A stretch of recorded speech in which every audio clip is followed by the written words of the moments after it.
Good afternoon बच्चों। Operation research की class में एक बार फिर से सभी का स्वागत है। लास्ट क्लास में हम लोगों ने डिस्कस किया था ट्रांसपोर्टेशन प्रॉब्लम के बारे में। हमने देखा था कि ट्रांसपोर्टेशन प्रॉब्लम क्या होती है, ये कब अराइज होती है और इसका एक हम मॉडल बनाते हैं। वो मॉडल किस तरह फ्रेम किया जाता है और फिर उस मॉडल के थ्रू कौन कौन से, मैंने मेथड्स के नाम बताए थे, कौन कौन से मेथड्स थे जिनके थ्रू हम पर्टिकुलर ट्रांसपोर्टेशन प्रॉब्लम को कैलकुलेट करते थे। हमने कौन कौन से मेथड बताए थे? हमने मेथड बताए थे आपको। पहला मेथड बताया था north west corner method, north west corner method. जो सेकंड मेथड मैंने बताया था वो मैंने बताया था आप लोगों को least cost method. Third method जो मैंने आप सभी को बताया था वो बताया था वोगल्स approximation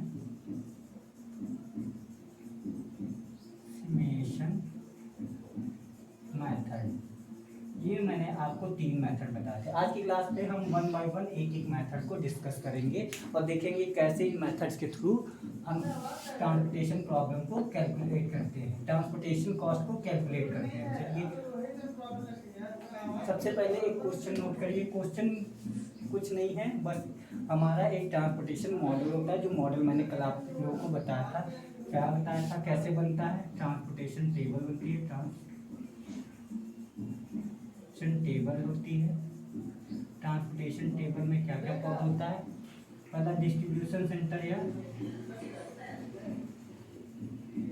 distribution centre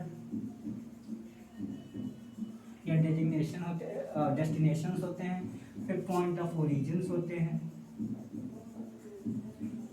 point of origin में हम मान लेते हैं हमारे पास पी क्यू आर, ये 3 पॉइंट ऑफ ओरिजिन है। डेस्टिनेशन में पॉइंट कौन कौन से हमारे, मान लीजिए ए बी सी, ये 3 डेस्टिनेशन पॉइंट हो गए। क्या हो गए? ओरिजिन पॉइंट में हमारा पी क्यू आर हो गया और डेस्टिनेशन पॉइंट में हमारा ए बी और सी हो गया। यहाँ पे क्या होता था? यहाँ पे होती थी सप्लाई। यहाँ पे क्या होता था? सप्लाई होती थी। यहाँ क्या होता था? डिमांड होती थी। सप्लाई होती थी और डिमांड होती थी। सप्लाई में अब सप्लाई में मान लीजिए पी जो है वो कितनी सप्लाई कर सकता है टोटल? पी जो सप्लाई कर सकता है मान लीजिए वो कर सकता है आपका 40 यूनिट, क्यू जो है वो 60 यूनिट और ये आपका आर जो है 80 यूनिट कर सकता है। इसी तरह हम डिमांड की बात करें, ए कितनी डिमांड टोटल कर सकता है? ए मान लीजिए जो डिमांड कर सकता है वो 60 यूनिट कर सकता है, बी भी 60 यूनिट कर सकता है और सी भी आपका 60 यूनिट ही कर सकता है। टोटल दोनों का बराबर आना चाहिए। इधर टोटल कितना हो गया? 180 यूनिट हो गई। और ये जो बीच का पोर्शन मैंने बताया था ये किस चीज को रिप्रेजेंट करता है? ये कॉस्ट को रिप्रेजेंट करता है। जो ये बीच का पोर्शन है वो कॉस्ट को रिप्रेजेंट करता है। कौन सी कॉस्ट? ट्रांसपोर्टेशन कॉस्ट को। कैसे? मान लीजिए ओरिजिन पॉइंट पी से हम डेस्टिनेशन ए तक जा रहे हैं तो हमें 4 रुपए पर यूनिट क्या पड़ती है? कॉस्ट पड़ती है अपने गुड्स को ट्रांसपोर्ट करने में। सेकंड बना बी पे मान लीजिए 6 रुपये पड़ती है, इस पे 3 रुपये पड़ती है। इसी तरह क्यू से ए को जाते हैं तो 2 रुपये पड़ती है, बी पे जाते हैं 8 रुपये पड़ती है, इस पे जाते हैं तो 4 रुपये पड़ती है। इधर हम आते हैं तो 1 रुपये पड़ता है, 6 रुपये पड़ता है, 5 रुपये पड़ता है। कुछ इस तरह से हमारी ट्रांसपोर्टेशन कॉस्ट पड़ती है। अब हम देखेंगे इस मॉडल को, इस मॉडल से हम कैसे नॉर्थ वेस्ट कॉर्नर मेथड के थ्रू ट्रांसपोर्टेशन कॉस्ट को कैलकुलेट करेंगे। तो सबसे पहले हमको क्या करना है? सबसे पहले हम देखेंगे, देखिए ये इस जो पर्टिकुलर ये हमारा जो मैट्रिक्स है, इस मैट्रिक्स को कुछ लोग कॉस्ट मैट्रिक्स कहते हैं, कुछ ट्रांसपोर्टेशन मैट्रिक्स कहते हैं। तो इस मैट्रिक्स में जो हमारा फोकस पॉइंट होगा वो हमारी ये कॉस्ट होंगी। कौन सी? कॉस्ट होंगी। ठीक। अब कॉस्ट में अब बताइए, ये नॉर्थ वेस्ट कॉर्नर जैसा इसका नाम है तो इन कॉस्ट में कॉर्नर कौन सा है?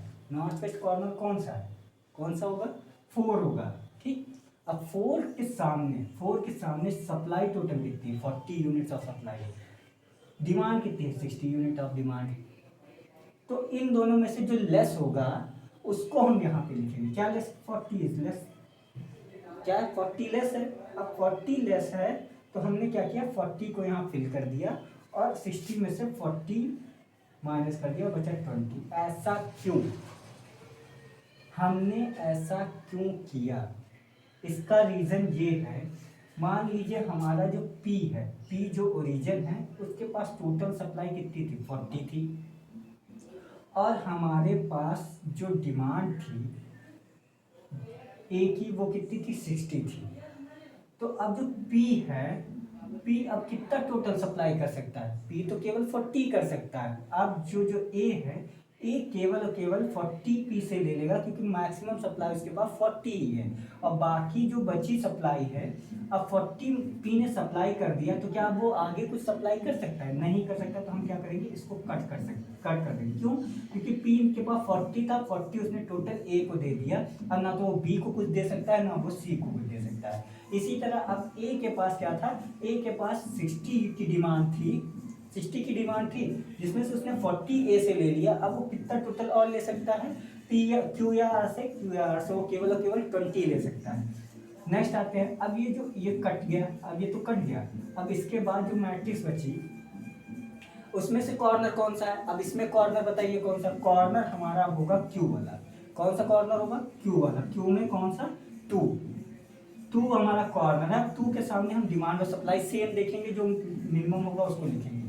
60 और 20, अब 20 बचेगा, 60 नहीं बचेगा। 60 और 20 में से कौन सी मिनिमम डिमांड है, सॉरी मिनिमम अमाउंट है, हमारा 20 ये यहाँ से ले लेगा। अब इसकी पूरी सप्लाई देखिए, ए को कितना टोटल चाहिए था, 60 चाहिए था, जिसने P से ले लिया 40, Q से ले लिया 20। अब क्या इसको कोई कुछ और चाहिए, नहीं चाहिए, यानी अब वो R से कुछ भी नहीं लेगा, तो हम इसको इधर कट कर देंगे। और इसने क्या किया, अब 60 में से इसने 20 दे दिया, अब इसके बाद बचा कितना, 40 बचा 40। 60 में से इसने 20 दे दिया A को, अब इसके बाद बचा कितना, 40। अब आते हैं, अब कॉर्नर कौन सा है, 8 हमारा कॉर्नर है। अब 8 के पास हम डिमांड और सप्लाई देखेंगे, डिमांड कितनी है 40 यूनिट, सप्लाई कितनी है, सॉरी सप्लाई कितनी है 40 यूनिट, डिमांड कितनी है 60 यूनिट। मिनिमम कौन सा, 40 वाला यहाँ भर देंगे, 40 भर दिया। अभी 40 वाला ये कंप्लीट हो गया, 40 वाला को हम क्या करते हैं, कट कर देंगे, और इधर 40 माइनस करेंगे तो हमारे को कितना बचेगा, 20 बचेगा 20। अब क्या करेंगे, अब नेक्स्ट आगे आते हैं, अब इनमें जो बची हुई है अब इनमें भर देंगे, इसमें कितना 20, क्योंकि अब और कहीं हम फिल नहीं कर सकते, और हमको सारा फिल करना है, और हम यहाँ पे 60। अब ये कुछ इस तरह से हमने सबसे पहले क्या किया, इनको ट्रांसपोर्टेशन कॉस्ट मैट्रिक्स में हमने क्वांटिटीज को फिल किया। अब हम निकालेंगे total transportation cost, total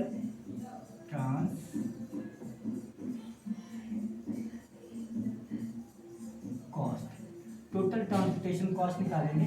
total transportation cost निकालेंगे क्या, 4 इंटू 40 किया, प्लस अब 2 इंटू 20, क्वान्टिटी को उसकी कॉस्ट से मल्टीप्लाई करेंगे, 8 इंटू 40,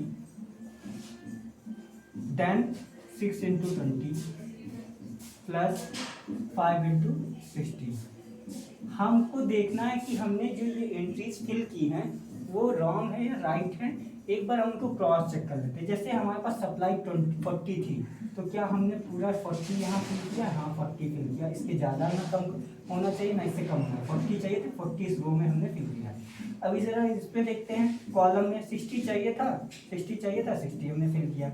इस कॉलम में 60 चाहिए था तो 20 और 40 इसमें भी हमने फिल किया। इसमें 60 चाहिए था, 60 हमने फिल किया। सेम इसी तरह 60 चाहिए था, हमने फिल किया। 80 चाहिए था, 80 फिल किया। इट मीन्स ये जो एंट्रीज फिल की है वो हमारी करेक्ट है। अब हम टोटल ट्रांसपोर्टेशन कॉस्ट देखेंगे कितनी आएगी, 416 160 प्लस 40 प्लस 320 प्लस 120 प्लस 300। बताइए टोटल कितना आएगा, 200 200 520 520 640 640 940। देखिए 940 आ रहा है। एक बार कैलकुलेट कर लीजिए, 4 चौक 16 160, 2 गुना के 4 40, 8 चौक 32 320, 6 गुना 12 120 और 6 पंचे 30। ये हमारा हो गया। और इसमें 60 200 हो गया, 520 हो गया, 640 हो गया और ये 940 हो गया। यानी टोटल हमारा कितना हो गया, टोटल ट्रांसपोर्टेशन कॉस्ट कितनी आ गई 940। किस मेथड के थ्रू, जब हमने नॉर्थ वेस्ट कॉर्नर के थ्रू मेथड के थ्रू हमने इस कॉस्ट मैट्रिक्स को सॉल्व किया तो हमारा आंसर, हमारी टोटल ट्रांसपोर्टेशन कॉस्ट कितनी है 940। ये क्या है, this is your answer. Note कर लीजिए आप लोग।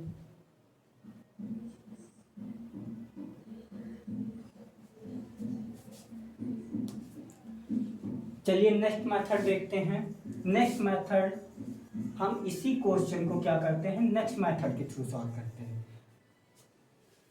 आप लोग नोट करते रहिएगा इसको।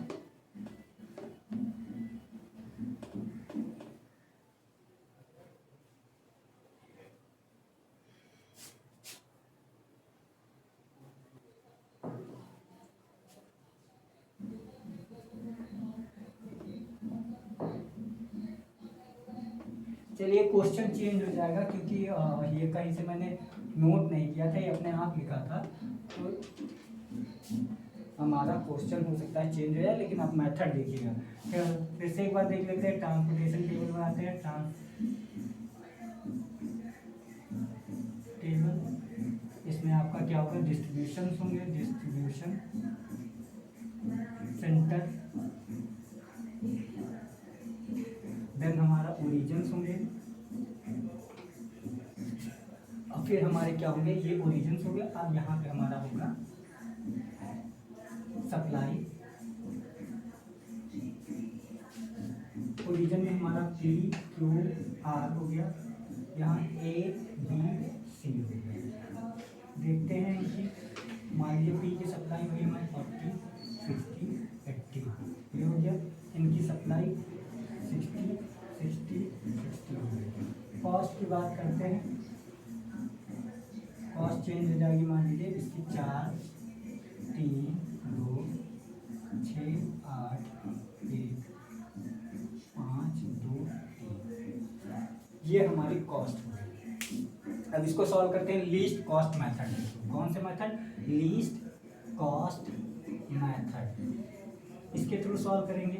देखिए बहुत ईजी है, सेम उसी तरह हमको सॉल्व करना है। उसमें क्या करते थे, अब इसमें भी हमारा फोकस इसी कॉस्ट मैट्रिक्स पे ही रहेगा, बट हम यहाँ पे कॉर्नर पे फोकस ना करके ये जो कॉस्ट है इनमें फोकस करेंगे। ठीक, अब बताइए इस टोटल कॉस्ट मैट्रिक्स में सबसे मिनिमम कॉस्ट कौन सी होगी, कौन सी होगी बताइए। सबसे मिनिमम नंबर कौन सा है, कौन सा, 1 है, 1 है, मिनिमम कॉस्ट 1 है। अब 1 के सामने सप्लाई कितनी है, डिमांड कितनी है, कितनी है, ऑब्वियस है 60 डिमांड है और 60 सप्लाई है। 60 डिमांड है 60 सप्लाई है, मतलब Q total demand, Q total supply कितनी कर सकता है, 60 कर सकता है। और सी जो है, जो डिस्ट्रीब्यूशन सेंटर सी है, वो टोटल डिमांड कितनी कर सकता है, वो टोटल डिमांड आपकी 60 ही कर सकता है। ये तो आपका दोनों कट जाएगा, आपका ये भी कट जाएगा, आपका ये भी कट जाएगा, क्योंकि ना तो अब सी कोई डिमांड कर सकता है और ना ही क्यू कोई सप्लाई कर सकता है। ना तो सी कोई डिमांड कर सकता है, ना तो क्यू कोई सप्लाई कर सकता है। अब जो हमारे पास पॉइंट्स बचे हैं, वैल्यूज बची हैं, उनमें हम देखते हैं मिनिमम कॉस्ट कौन सी है। अब हमारे पास कौन कौन सी वैल्यू बची, 4 बची, 3 बची, 5 बची, 2 बची, ये बची ही है। अब इसमें देखिए मिनिमम कौन सा है, मिनिमम कौन सा है, 2 है, 2 है minimum.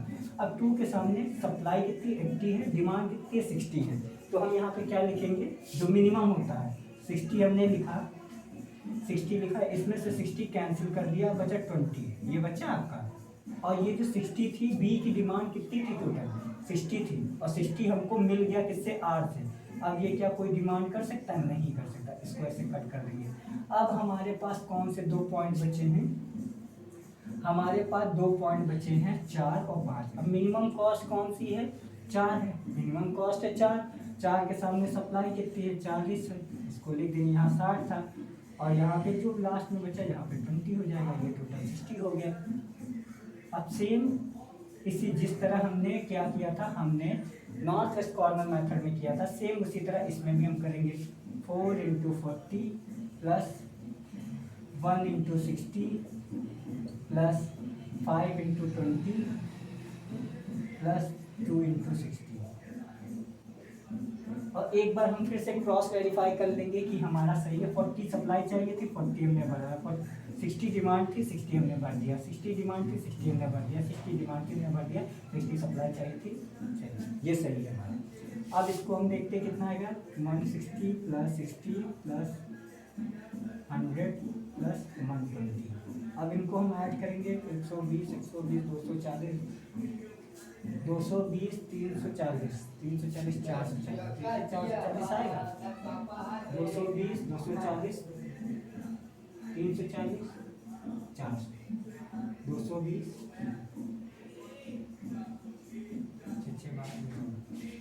220 340 400 okay this is your answer. तो ये आपका कौन सा मेथड हो गया? लीस्ट कॉस्ट मेथड हो गया। नॉर्थ वेस्ट कॉर्नर मेथड में हम क्या करते हैं? नॉर्थ वेस्ट कॉर्नर मेथड में हम कॉर्नर से फिल करना स्टार्ट करते हैं, जबकि हम क्या करते हैं लीस्ट कॉस्ट मेथड में जो कॉस्ट कम होती है उससे हम अपना फिल करना स्टार्ट करते हैं। तो ये आई होप ये आपको समझ में आ गया होगा। नेक्स्ट क्लास में हम लोग बात करेंगे कौन से मेथड के बारे में? वोगल्स अप्रॉक्सीमेशन मेथड या पेनाल्टी मेथड भी उसको कुछ लोग कहते हैं। तो हम उस मेथड के बारे में नेक्स्ट क्लास में डिस्कस करेंगे। Thank you class.